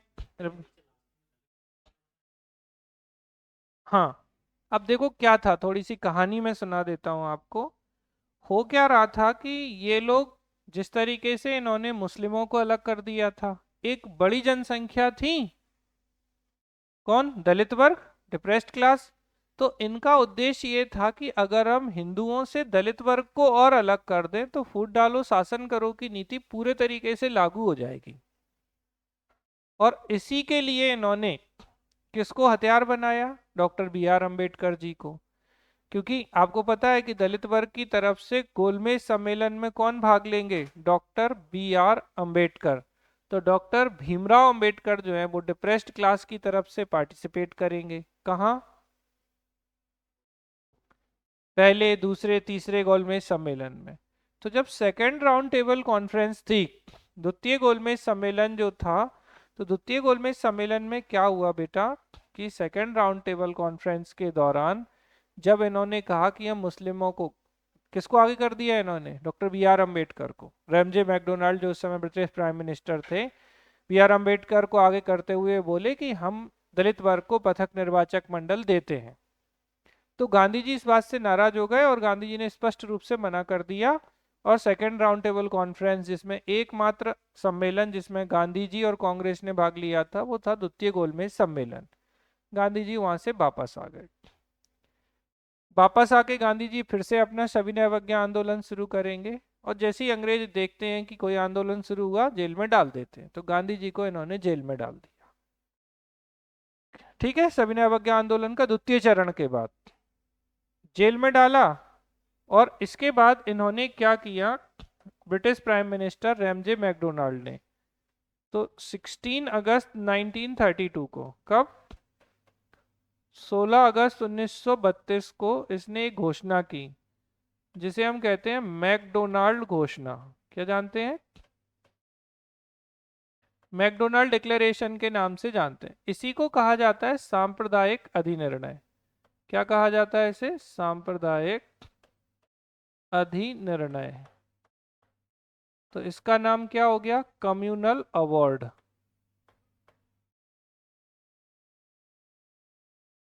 ठीक है, और मैकडोनाल्ड की घोषणा है तो मैकडोनाल्ड डिक्लेरेशन। अब मैकडोनाल्ड पिज्जा वाला है ये। तो मैकडोनाल्ड जो है ये ब्रिटिश प्राइम मिनिस्टर था। कौन था ये? ब्रिटेन का पीएम था। इसने घोषणा की। गांधी जी जेल में थे, पूना की यरवदा जेल में। कहाँ थे गांधी जी? पुणे की यरवदा जेल में थे गांधी जी। गांधी जी जैसे ही सुनते हैं कि ये सांप्रदायिक अधिनिर्णय ला रहा है, और इसमें क्या था, तो इसमें इसने किया था दलित वर्ग के लिए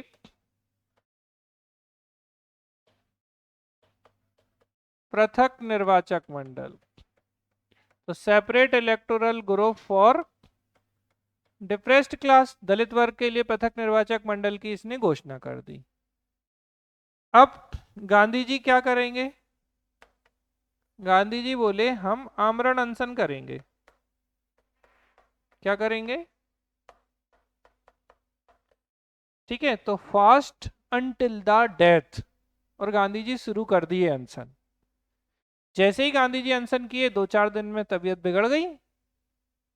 अब गांधी जी की तबीयत खराब, ठीक है, मतलब इनकी क्या हो गई? तबीयत खराब हो गई। अब क्या होता है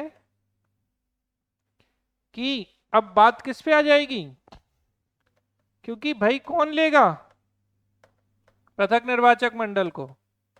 डॉक्टर अंबेडकर और दलित वर्ग। तो दलित वर्ग के नेता कौन? अंबेडकर साहब। तो अब लोगों ने समझाना शुरू किया, मीडिएटर्स ने, कि देखिए अंबेडकर जी, अगर गांधी जी को कुछ हो गया तो लोग आपको दोष देंगे। उनको भी लगा कि भाई फ्रेंड फॉलोइंग बहुत है गांधी जी की, कि अगर कुछ हो गया तो सच में लोग हमारे पीछे ना पड़ जाएं। तो अंबेडकर जी किन से मिलने जाएंगे? महात्मा गांधी जी से। तो अंबेडकर जी गांधी जी से मिलने जाते हैं, और वहाँ खटिया, खटिया समझते हैं ना, बढ़िया, गांधी जी एकदम बुरी हालत में लेटे हुए हैं खटिया पे। अंबेडकर जी खटिया के पास बैठ जाते हैं उसी पे, और बोलते हैं बापू मान जाओ, अगर आपको कुछ हो गया तो लोग हमें ही दोष देंगे। तो गांधी जी भी बिल्कुल परेशान हालत में बोलते हैं तो आप ही मान जाइए। तो फिर दोनों में चर्चा हुई, और चर्चा हुई तो इन दोनों के बीच में होता है समझौता। तो इसे क्या कहते हैं? गांधी अंबेडकर पैक्ट या समझौता। तो गांधी जी और अंबेडकर जी के बीच में पैक्ट हो गया। और कहाँ हुआ ये? अरे पूना में थे, लंदन चले जाएंगे क्या वहां से? तो पूना में समझौता हुआ, तो ये हो गया पूना पैक्ट या पूना समझौता। तो इसे हम कहते हैं गांधी अंबेडकर समझौता या पूना समझौता। ये हुआ था 24 सितंबर 1932 को। हो गया। और यहाँ बढ़िया सीधी बात बोले, पृथक निर्वाचक मंडल नहीं ले रहे हम, अम्बेडकर साहब बोले। खत्म हो गई बात। बोले लेने वाला ही नहीं तो तुम चाहे कुछ भी प्रोविजन करो। तो इससे दो चीजें आई। एक, 18% रिजर्वेशन मिल गया केंद्रीय विधानसभा में, सेंट्रल लेजिस्लेटिव असेंबली में। 18% आरक्षण केंद्रीय विधानसभा में मिल गया, किसको? दलित वर्ग को। और क्या किया? बोलो। 71 से सीटें बढ़ाकर 147 कहाँ, प्रोविंशियल लेजिस्लेटिव असेंबली में। तो प्रांतीय विधानसभाओं में दलित वर्ग के लिए सीटें 71 से बढ़ाकर 147 कर दी गई, और केंद्रीय विधानसभा में बोला कि 18% हम आपको आरक्षण देंगे। और इन प्रावधानों से गांधी अंबेडकर समझौता हो गया। अंबेडकर जी खुश, गांधी जी भी खुश। फिर गांधी जी की हालत तो खराब थी। अब अंग्रेजों को लगा यार अपनी तो चल नहीं पाई, ऐसा ना हो दादा चले जाएं। अच्छा, दादा को जब भेजने की पूरी कर ली थी व्यवस्था, गांधी जी को पुणे की यरवदा जेल में ये चंदन की लकड़ियां तक इकट्ठी कर ली थी इनने, कि जैसे ही टपके इन्हें जला के इनका किस्सा खत्म करेंगे। तो समझौता हो गया। अब जब ये समझौता हो गया तो ये फिर से लागू नहीं हो पाया। अब ये खिन्नाएगा कौन, कौन था, रैमजे मैकडोनाल्ड। ये ब्रिटिश प्राइम मिनिस्टर है, इसको फिर गुस्सा आएगी।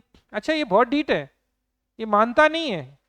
बोले कोई नहीं, हम फिर लागू करेंगे। तो जब क्या आया,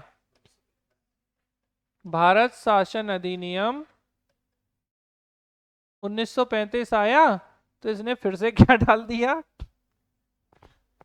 यहां डाल दिया। अब भाई आप कोई चीज लागू करो, कोई लेना, तो उसका कोई असर होगा क्या। भाई इनने 1935 में क्या किया, दलित वर्ग के लिए फिर से पृथक निर्वाचक मंडल डाल दिया। लेकिन चूंकि नेता कौन थे, सर्वमान्य नेता अंबेडकर जी समझौता कर चुके थे, बोले हमने तो सीटें ले ली तुम्हारे, हमें नहीं चाहिए पृथक निर्वाचक मंडल। तो ये इस तरीके से बार बार लाएंगे लेकिन लागू नहीं होने देंगे गांधी जी। तो इस तरीके से ये थी पूरी कहानी पृथक निर्वाचक मंडल की। तो सबसे पहले 1909 में मुस्लिमों को, 1919 में आंग्ल भारतीय सिख भारतीय ईसाइयों को, और फिर 1935 में दलित वर्ग को डाला गया था। लेकिन चूंकि गांधी जी और अंबेडकर के मध्य समझौता हो गया था तो ये प्रभावी हो नहीं पाया था। ये थी पूरी कहानी जो आपको ध्यान रखनी है। हाँ भैया लाइव वालों बताओ क्या स्थिति है, समझ में आ गई पूरी, या अभी भी मैकडोनाल्ड का पिज्जा बचा है, आ गया ना। चलो ये था भारत का संवैधानिक विकास जो हमने आपको पढ़ाना था, हमने पढ़ा दिया।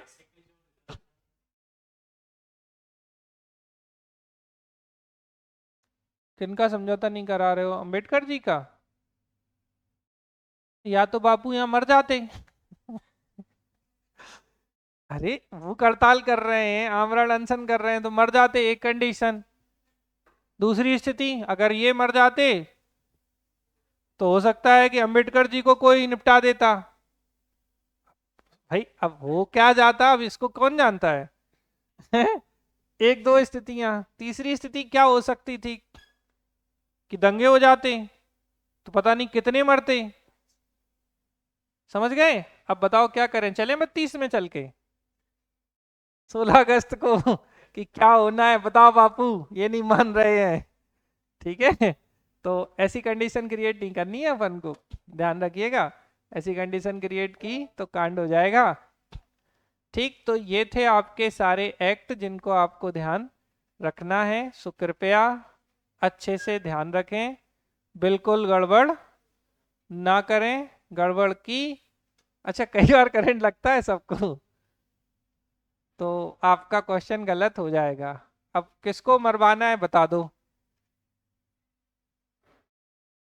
चलें आगे, रिप्लाई कर दो भाई।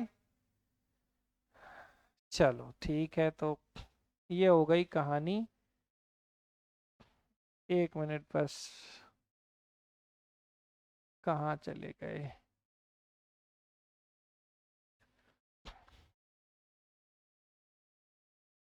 अच्छा इस क्वेश्चन में ना थोड़ा सा एक चीज आप लोग याद रखिएगा कि यहाँ पर जो समझौता हुआ था ना, उसमें अंबेडकर जी ने हस्ताक्षर किए थे, लेकिन कांग्रेस की तरफ से या हिंदुओं की तरफ से मदन मोहन मालवीय ने किए थे। तो ध्यान रखना गांधी जी ने नहीं किए थे हस्ताक्षर, गांधी जी बहुत चंट थे, बोले हम नहीं करेंगे हस्ताक्षर। तो आपको ये ध्यान रखना है, एक बार ये उत्तर प्रदेश पीएससी में पूछा था कि इस समझौते पे किसने हस्ताक्षर किए, तो ऑप्शन आता है गांधी जी।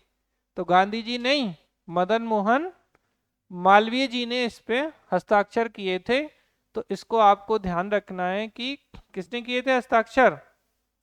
मदन मोहन मालवीय जी ने किए थे, गांधी जी ने इस पर हस्ताक्षर नहीं किए थे।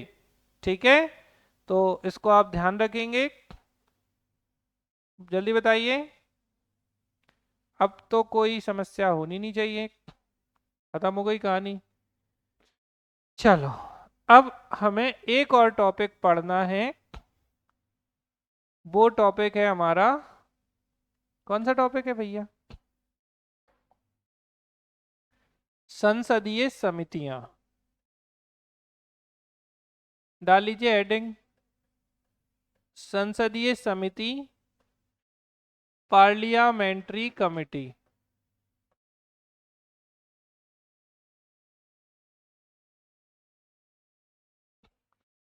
संसदीय समितियां, देखो ज्यादातर टाइम में ना संसदीय समितियों से तीन ही क्वेश्चंस बनते हैं। ठीक है, एक क्वेश्चन बनता है कि संसदीय समितियां कौन कौन से प्रकार की होती हैं, तो एक होती है स्थायी और एक होती हैं तदर्थ, जिन्हें आप अस्थाई भी कह सकते हैं। तो परमानेंट, और परमानेंट को परमानेंट ना कह के इंग्लिश में कहा जाता है स्टैंडिंग कमिटीज। कौन सी? स्टैंडिंग। और एक है एडहॉक, यानी कि तदर्थ। देखो, जो स्थायी समितियां होंगी उनका कार्यकाल 1 साल का होगा, हर साल बनेगी, 1 साल रहेंगी, फिर अगला साल आएगा, फिर बनेंगी, फिर अगला साल आएगा, फिर बनेंगी। तदर्थ समितियां कैसी होंगी? कोई विशेष मामला आया, उसके लिए बना देंगे, जो वो मामला खत्म हो जाएगा तो ये एडहॉक कमिटी समाप्त हो जाएगी। ठीक है, तो यहां पर आपको ध्यान रखना है, एक होती है पीएसी, पब्लिक अकाउंट कमिटी, लोक लेखा समिति, बहुत इंपॉर्टेंट होती है ये। तो ये जो पब्लिक अकाउंट समिति है, लोक लेखा समिति है। और एक इंपॉर्टेंट कमिटी होती है प्राक्कलन समिति। कौन सी? प्राक्कलन समिति, जिसे हम कहते हैं एस्टीमेट कमिटी। क्या?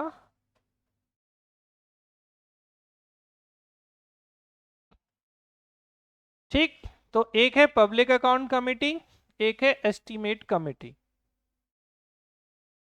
समझ गए? अब इनसे जो क्वेश्चन बनता है, सबसे पहली चीज कि इसमें सदस्य कितने होते हैं।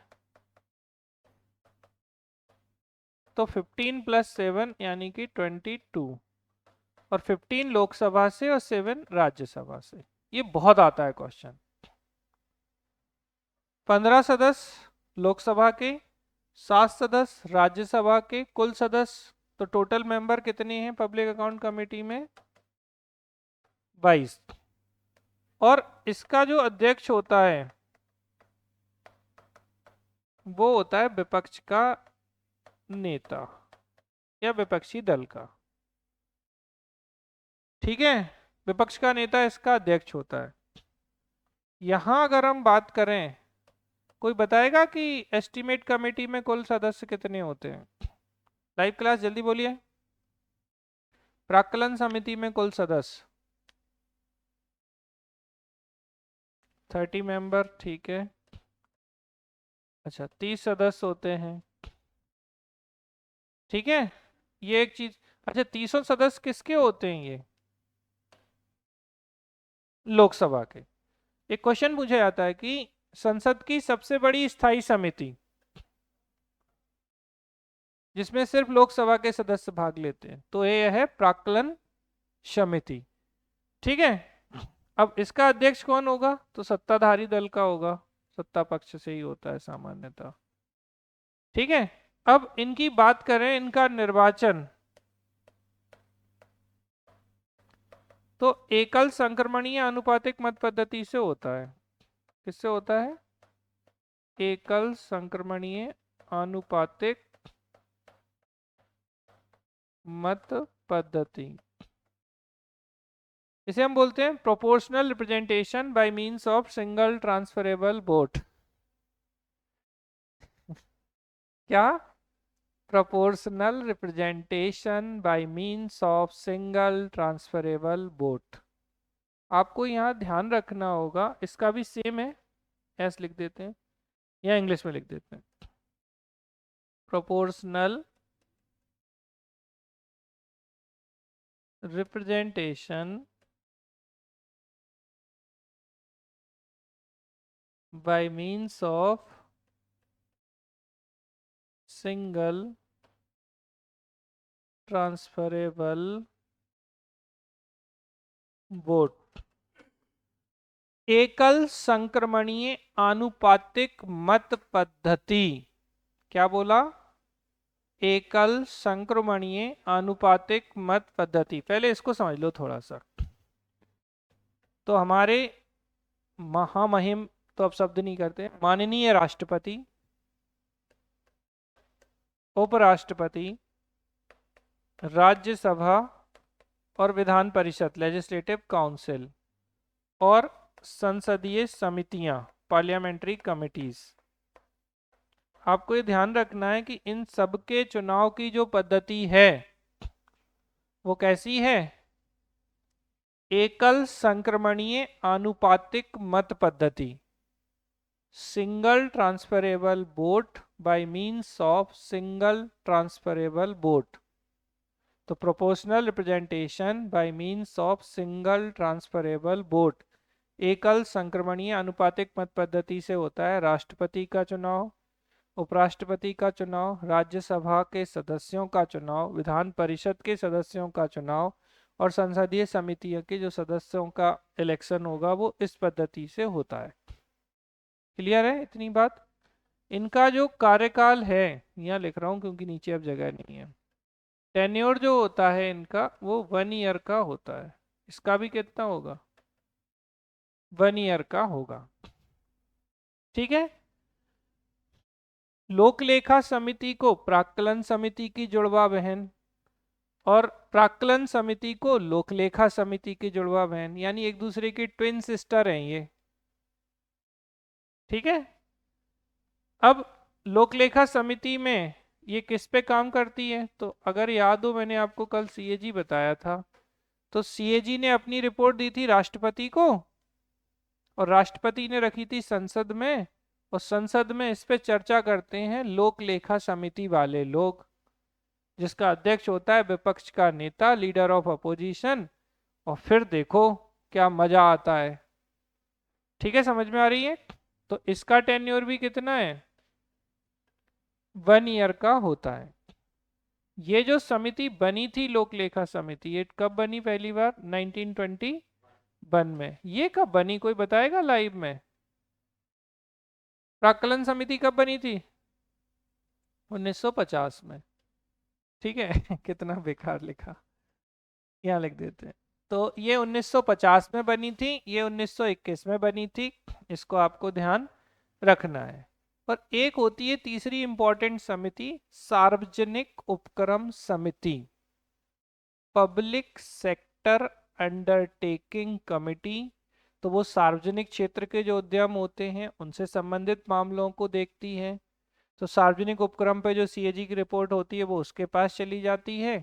प्राक्कलन समिति क्या करती है? तो खर्च से संबंधित जो रिपोर्ट होती है, एस्टीमेट होता है ना, एस्टीमेट बनाना, तो इसके पास चली जाती है। इसे मितव्ययी समिति भी कहते हैं कि भाई पैसा खर्च नहीं करना है, तो कौन सी समिति देखती है कि ज्यादा पैसा खर्च नहीं होना है? तो एस्टीमेट कमेटी। और लोक लेखा समिति सीएजी की रिपोर्ट पर काम करती है। तो आपको ध्यान रखना है, एक कौन सी है? सार्वजनिक उपक्रम समिति। उसमें भी 22 सदस्य होते हैं, 15 + 7। उसमें भी बस अध्यक्ष विपक्ष का नहीं होता, वही एकल संक्रमणीय आनुपातिक मत पद्धति होती है। कार्यकाल नॉर्मली 1 साल का होता है। क्वेश्चन बस इन्हीं 3 कमेटीज से ज्यादातर समय में आते हैं। ये हो जाता है आपका संसदीय समितियों से संबंधित महत्वपूर्ण बातें। ध्यान रखेंगे इनको अच्छे से।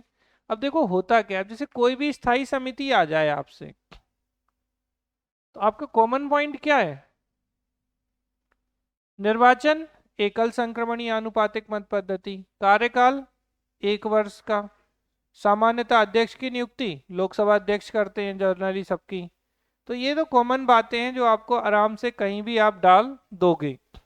बाकी अगर डिफरेंस आ जाता है इन दोनों के बीच में तो मैंने वो भी आपको बता दिया कि इनके बीच में क्या डिफरेंसेस होते हैं। तो ये कमिटीज़ हैं जो आपको ध्यान रखनी है अच्छे से। यहाँ तक कोई प्रश्न हो किसी का तो बोलिए। ठीक है, तो पब्लिक सेक्टर अंडरटेकिंग या सार्वजनिक उपक्रम समिति तीसरी समिति है। और पार्लियामेंट्री कमिटीज में आपको तीसरी समिति में क्या याद रखना है, क्या बोला था मैंने कि जो सार्वजनिक उपक्रम समिति होती है उसमें कितने सदस्य होते हैं, 22 सदस्य होते हैं।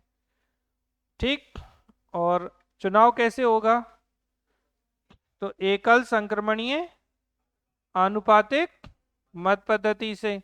तो एकल संक्रमणीय जो आनुपातिक मत पद्धति है उससे इसका चुनाव होता है। ठीक, कुल सदस्य कितने हैं, 22 हैं। ठीक है, याद रखेंगे। किसकी रिपोर्ट पे काम करेगी, तो नाम में ही है सार्वजनिक उपक्रम। तो सार्वजनिक उपक्रम है मतलब किस पे काम करेगी। ठीक है, तो पब्लिक सेक्टर अंडरटेकिंग जैसे बीएचईएल की रिपोर्ट आई, सीएजी ने रिपोर्ट भेजी, उस पे काम करेंगे। वेल, सेल, गेल, ओएनजीसी जो आपकी सार्वजनिक क्षेत्र की कंपनियां हैं उनसे संबंधित चीजों पे बात आएगी तो ये काम करते हैं। ठीक, क्लियर है, आपको समझ में आ रही। जैसे यहाँ से ये पूछ लिया जाता है कि इसका अध्यक्ष कौन होता है, पक्ष का नेता होता है, तो इन सबको थोड़ा सा आपको ध्यान। अच्छा, एक और बात, राज्य में भी होती हैं ये, नाम जरूर है पार्लियामेंट्री कमेटी, क्योंकि संसदीय व्यवस्था राज्य में भी तो है ना, उसे ये नहीं बोलते राज्य विधानमंडलीय व्यवस्था। तो ऐसे ही लोक लेखा समिति राज्य में भी होगी, राज्य में ही प्राक्कलन समिति होगी। ठीक, लेकिन इतना अंदर कोई नहीं जाता तो अपन उस पर अनावश्यक अपना समय और एनर्जी बर्बाद ना करें। यहां तक हो गई हमारी बात जो किससे संबंधित है, संसदीय समिति से। अब थोड़ा सा रिव्यू कर ले हम। अभी हमने आपको बीच में एक दिन 42वां संशोधन पढ़ा दिया था और 44वां, कुछ याद है आप लोगों को, संशोधन पढ़ाए थे ना कुछ। जैसे एक हमने आपको पढ़ाई थी अनुसूचियां, शेड्यूल ऑफ द कॉन्स्टिट्यूशन। तो शेड्यूल में हमने आपको बताई थी 8वीं अनुसूची, कुछ याद है। तो 8वीं अनुसूची में हमने आपको क्या बताया था कि 8वीं अनुसूची में भाषाएं हैं, याद है या नहीं है, या सारी अनुसूचियां गायब हो गई। तो 8वीं अनुसूची में हमने जब आपको भाषाएं बताई थी, क्या बताई थी, भाषाएं, तो मैंने आपको बताया था कि मूल संविधान में कितनी भाषाएं थी, 14 भाषाएं थी। और वर्तमान में कितनी है, 22 भाषाएं हैं। ठीक है, बताया था ना। तो उन 22 भाषाओं में से मैंने कहा था कि 14 भाषाएं तो आपके मूल संविधान में थी। कहाँ थी, मूल संविधान में। 15वीं भाषा कौन सी जोड़ी गई थी, तो 15वीं जोड़ी गई थी सिंधी। और सिंधी किससे जोड़ी गई थी, 21वें संविधान संशोधन अधिनियम 1967 से। तो एक संशोधन आपसे एग्जाम में पूछा गया है, 21वां संविधान संशोधन से क्या जोड़ा गया, सिंधी भाषा 8वीं अनुसूची में जोड़ दी गई। फिर अभी तो 15 हुई, अब 16, 17, 18 भी भाषाएं होंगी। तो 16, 17, 18 किससे आई, कौन कौन सी, नेपाली, मणिपुरी और कोंकणी, ये 3 भाषाएं जोड़ दी गई तो 18 हो गई। और ये किससे आया था, 71वें संविधान संशोधन अधिनियम, इन दोनों को ऐड करो तो 71 और 21 कितना होता है, 92, ऐसे ही कनेक्ट कराया था। इसके बाद इस 92 को यहाँ ले आओ तो अगला संशोधन 92 अमेंडमेंट 2003 का, इससे 3 भाषाएं की 4, बोडो, डोंगरी, मैथिली और संथाली जोड़ दी गई थी। तो इस तरीके से कितनी भाषाएं हो गई, 4 और जोड़ दो 18 में, तो टोटल 22 लैंग्वेज जो हैं वो वर्तमान में हमारे संविधान की 8वीं अनुसूची के अंतर्गत शामिल हैं। ठीक है, तो ये कुछ संशोधन। अब थोड़ा सा याद करो भाई, हमने आपको 42वां बताया था, हमने आपको 44वां संशोधन बताया था। अब 42वें पे हमने क्या क्या बातें की थी, याद करो। प्रस्तावना में समाजवादी, पंथ निरपेक्ष और अखंडता शब्द जोड़े गए, याद है, प्रियम्बल पढ़ाई है हमने, ऐसे नहीं बोलना। तो सोशलिस्ट, सेक्युलर और इंटीग्रिटी शब्द जोड़ दिए गए थे। क्या क्या प्रियम्बल में क्या जोड़ा, सोशलिस्ट, सेक्युलर और इंटीग्रिटी, ये 3 शब्द जोड़े गए। इसके अलावा अगर आप लोग याद कर पा रहे हो 39A, 43A, 48A, ये 3 डीपीएसपी थे। अब हमने आपको डीपीएसपी भी बढ़ाया है। तो डीपीएसपी में हमने आपको बताया 39A में एक समान न्याय और निशुल्क विधिक सहायता। ठीक है, फिर 43A में, नहीं 43A, कारखानों में कर्मकारों की भागीदारी, workers participation in factories management etcetera. फिर ये था environment protection, protection of wild life and, ठीक है, तो पर्यावरण संरक्षण एवं संवर्धन, वन तथा वन्य जीवों का संरक्षण। ये तीनों किसमें थे, डीपीएसपी में थे। फिर हम आ गए थे 51A में, तो ये आ गई थी फंडामेंटल ड्यूटीज या मौलिक कर्तव्य। और 51A का सब क्लॉज के ये जोड़ा गया था 86वें संशोधन से 2002 में। लेकिन इसकी जो 10 फंडामेंटल ड्यूटीज थी वो हमने किससे जोड़ी थी, याद है, 42वें संविधान संशोधन 1976 के माध्यम से इसमें 10 फंडामेंटल ड्यूटीज जोड़ दी गई थी। इंदिरा गांधी जी के समय में आया तो इनने लोकसभा विधानसभा का कार्यकाल बढ़ा दिया था 5 साल से 6 साल। और आपको याद हो तो 323A ये विलैया आ गई थी, तो सेंट्रल एडमिनिस्ट्रेटिव ट्रिब्यूनल, इसके माध्यम से जोड़ा गया था। कैट याद है, पार्ट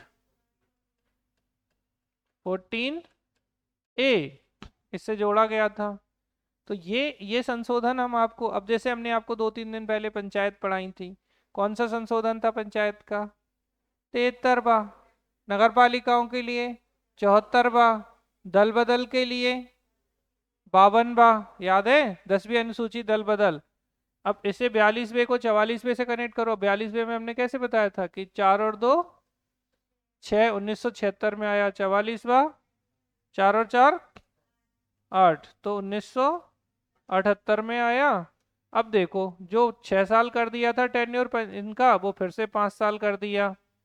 ठीक है, लोकसभा और विधानसभा का। इसके अलावा अगर आपको याद आ रहा हो, संपत्ति का अधिकार समाप्त कर दिया था यहां से, तो कहां भेज दिया right to property, 19(1)(c), 19(1)(f) और 31 से हटाकर 300A में इसे भेज दिया गया था। अब ये मूल अधिकार नहीं था, ये क्या बन गया था, लीगल राइट, कानूनी अधिकार। और अगर याद आए आप लोगों को, आपातकाल पढ़ाया था, तो कैबिनेट शब्द 352 में यही पहली बार आया था। और सशस्त्र विद्रोह, याद है, आर्म्ड रिबेलियन, तो सशस्त्र विद्रोह शब्द आंतरिक अशांति की जगह इसी संशोधन से जोड़ा गया था। तो ये 44वां संशोधन था जिससे ये चीजें की गई थी। कुछ याद आ रहा है? तो मैंने एक लेक्चर अभी पढ़ाया था, जो अभी मैंने इससे पहले जो क्लास ली है उसमें संविधान के जितने महत्वपूर्ण संशोधन हैं वो मैंने अभी कराए थे। और बाकी आप लोग एक एक करके कर चुके हैं बहुत सारी चीजें। जैसे अगर आप लोगों को याद हो, 9वीं अनुसूची पहले संविधान संशोधन से 1951 में, 10वीं अनुसूची 52वें संविधान संशोधन से 1985 में, याद आ रहा है, 11वीं अनुसूची 73वें संशोधन से, 12th अनुसूची 74वें संशोधन से, ये सब आई। फिर हमने ये बता दिया 15वां, ठीक है, 15वीं भाषा 21वें से, 16, 17, 18, 71वें से, 19, 20, 21, 22 भाषाएं 92वें संशोधन 2003 से। याद करो, आप याद करोगे तो आपको मिलेगा। 42वां मैं ऑलरेडी आपको पढ़ा चुका हूँ पूरा, 44वां मैं आपको पढ़ा चुका हूँ पूरा, 73 पढ़ा चुका हूँ, 74 पढ़ा चुका हूँ। तो बहुत सारे संशोधन अब याद करो, मैंने ये भी पढ़ाया है आपको। 97 कॉन्स्टिट्यूशनल अमेंडमेंट एक्ट 2011 क्या था? कॉपरेट करो भाई, तो कोऑपरेटिव सोसाइटीज याद है। तो 19 का सब क्लॉज 1 का सी, 43 बी और 243 जेड एस से जेड टी, याद आ रहा है? तो सहकारी समितियों का ये हमने आपको बताया था कि सहकारी समितियां ये हैं, ठीक है। फिर मैंने आपको बताया था कि अब निर्वाचन इलेक्शन की वोटिंग एज कितनी कर दी गई, 21 से घटाकर 18 साल कर दी गई थी। तो ये कौन सा था? 61 अमेंडमेंट 1989 के माध्यम से वोटिंग एज 21 से घटाकर 18 वर्ष कर दी गई थी।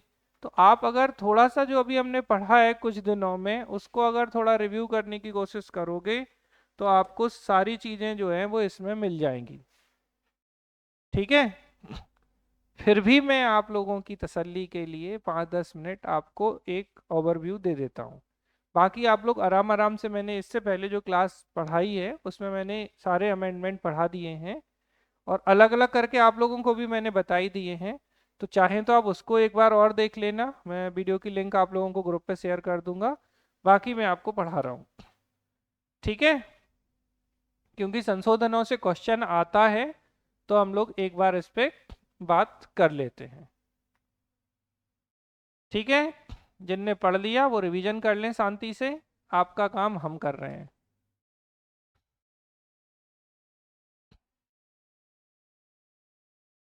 कहाँ गया? अच्छा ये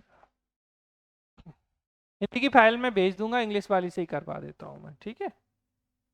देखिए अब आप जो जो पढ़ लिए सुन लेना अच्छे से। पहला संविधान संशोधन 1951, कौन सी अनुसूची? 9वीं अनुसूची, क्लियर, आगे बढ़े। दूसरा संविधान संशोधन 1952, लोकसभा के लिए जो एक सीट होती है ना वो 7.5 लाख जनसंख्या पर होगी, इससे अधिक जनसंख्या पे होगी, ये चेंज किया गया था, इससे कभी कोई क्वेश्चन नहीं आया। 7वां संविधान संशोधन, अब बोल मत देना कि नहीं पढ़ाया। 7th कॉन्स्टिट्यूशनल अमेंडमेंट एक्ट 1956 का था, जिसमें मैंने राज्यपाल पढ़ाने के दौरान भी कहा था कि 2 या 2 से अधिक राज्यों के लिए एक राज्यपाल हो सकते हैं। हाई कोर्ट पढ़ाया तब भी मैंने बताया था 2 या 2 से अधिक राज्यों के लिए एक उच्च न्यायालय हो सकता है। और फिर मैंने कहा था कि पार्ट ABCD जो थे, भाग काखा गाघा, इससे समाप्त कर दिए गए थे और उसके बाद 14 राज्य और 6 केंद्र शासित प्रदेश बना दिए गए थे। तो याद करो, स्टेट रीऑर्गेनाइजेशन एक्ट, राज्य पुनर्गठन अधिनियम के माध्यम से 14 राज्य और 6 यूनियन टेरिटरी बना दिए गए थे। 9वें संशोधन 1960 से, बेटा अब याद करो, बैरूवारी केस 1960, तो बस 1960 का बैरूवारी केस है, ऐसे समझ लो 9वां संविधान संशोधन। 10वें संविधान संशोधन में दादरा नगर हवेली को बेटा भारत का संघ शासित प्रदेश बनाया गया था। 10वां संशोधन 1961 का था। इसके बाद 12वें संशोधन से गोवा दमन दीव, ठीक है, को क्या बनाया गया? एक संघ शासित प्रदेश बनाया गया।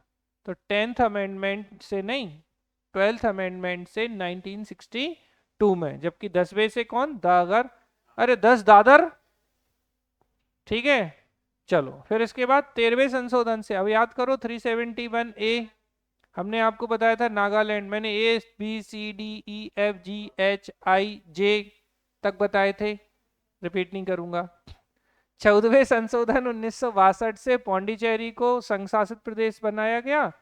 इसके अलावा बेटा हिमाचल, मणिपुर, त्रिपुरा, गोवा, दमन दीव और पौंडीचेरी के लिए विधानमंडल और मंत्रिपरिषद की बात की गई थी। 19वें संशोधन से क्या किया गया? तो इलेक्शन पिटीशंस की बात और हाईकोर्ट की संबंधित बात की गई थी, ये कोई नहीं पूछता। 21वां बहुत महत्वपूर्ण है, हम बता चुके हैं, सिंधी 1967 में।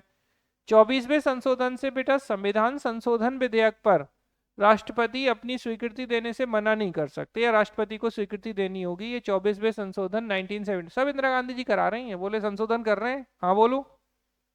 ठीक है, तो ये कर दिया। 25वें से कोई मतलब नहीं। 26वां याद रखना, 26वां संशोधन 1971 का था, तो अब राजा रजवाड़ों के लिए प्रीवी पर्स की जो व्यवस्था थी वो समाप्त कर दी गई।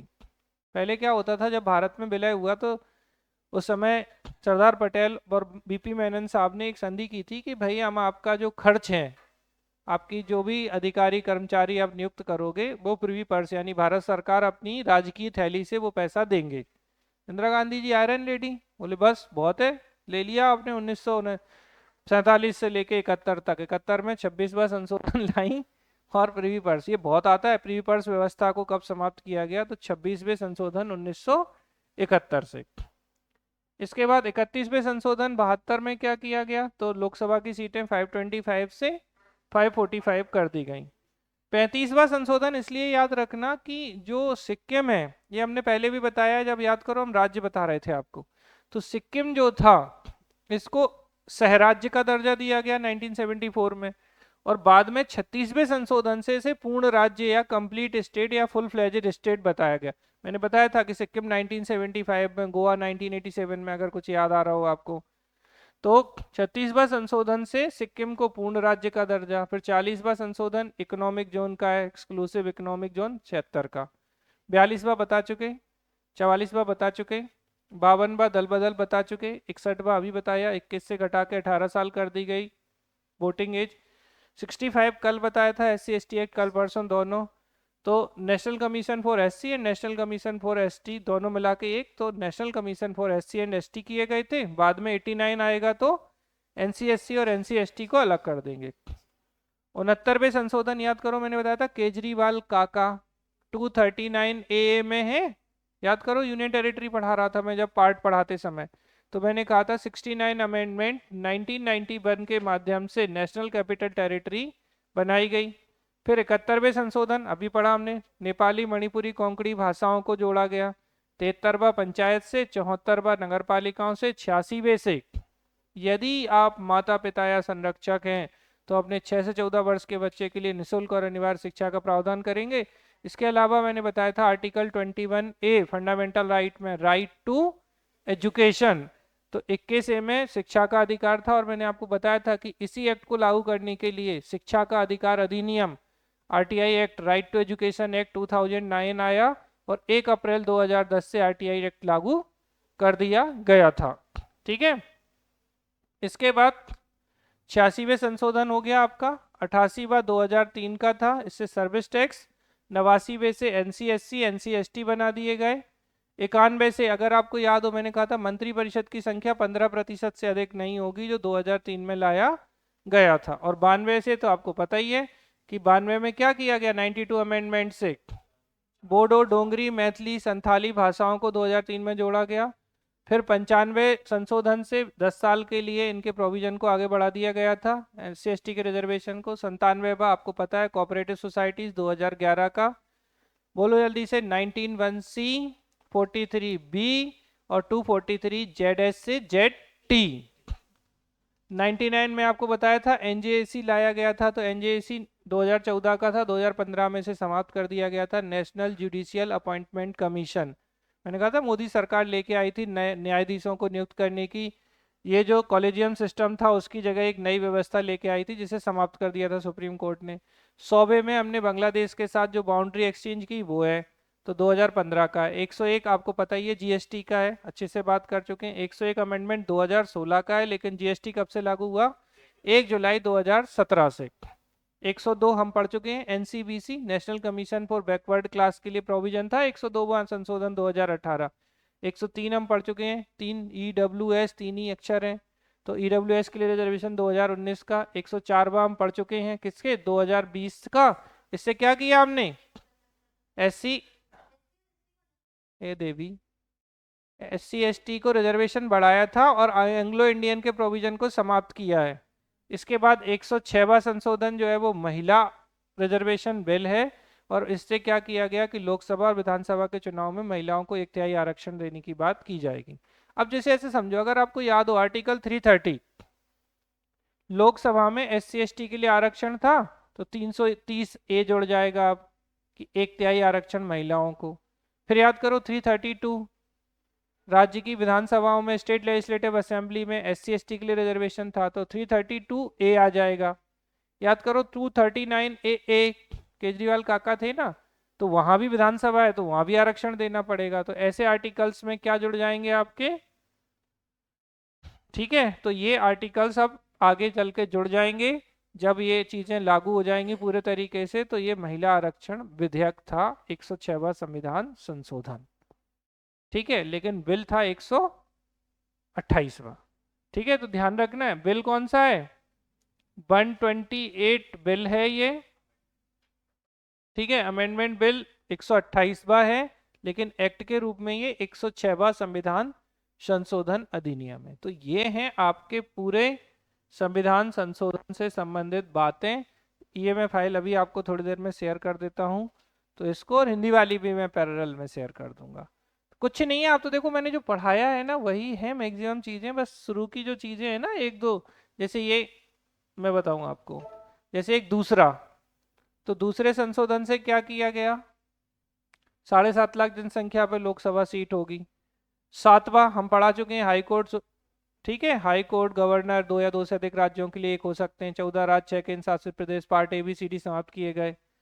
9th वाले से, ठीक है, बेरूवारी। 10th से आपका दादर नगर हवेली, 12th से दमनदीप और गोवा, तो गोवा दमनदीप है, ठीक है। 13वें से नागालैंड, 14वें से पौंडीचेरी, और उसके बाद 21वें से आपको पता ही है कि क्या सिंधी को जोड़ा गया। 24वें से आपको पता है कि संशोधन पे, संविधान संशोधन विधेयक पे राष्ट्रपति हस्ताक्षर करेंगे। 25वां छोड़ दो, 26वां आपको याद रखना है, प्रिवी पर्स का है बस। इसके बाद 31वां सीट बढ़ा दी गई, 35 सिक्किम को क्या दिया गया, सहराज्य, और 36वें से 1975 में पूर्ण राज्य का दर्जा दे दिया गया था। इसके बाद बस आपका 42 44 ये तब 52, ये तो आपने बहुत अच्छे से पढ़ रखे हैं। तो ये हो जाते हैं आपके संविधान संशोधन। इसी चीज को मैंने थोड़ा आराम से और डिटेल में मैंने जो लेक्चर लिया है उसमें किया है, तो मैं आपको वो लिंक भी शेयर कर दूंगा, तो एक बार आप उसको देख लें। इस क्योंकि यही पढ़ाया है, बस वो थोड़ा आराम आराम से चीज़ें और बताइए, क्योंकि पढ़ चुके हैं हम चीज़ों को, तो ये सारी चीज़ें आपकी कंप्लीट हो जाती। ठीक, अब कल आप लोगों के लिए, एक मिनट,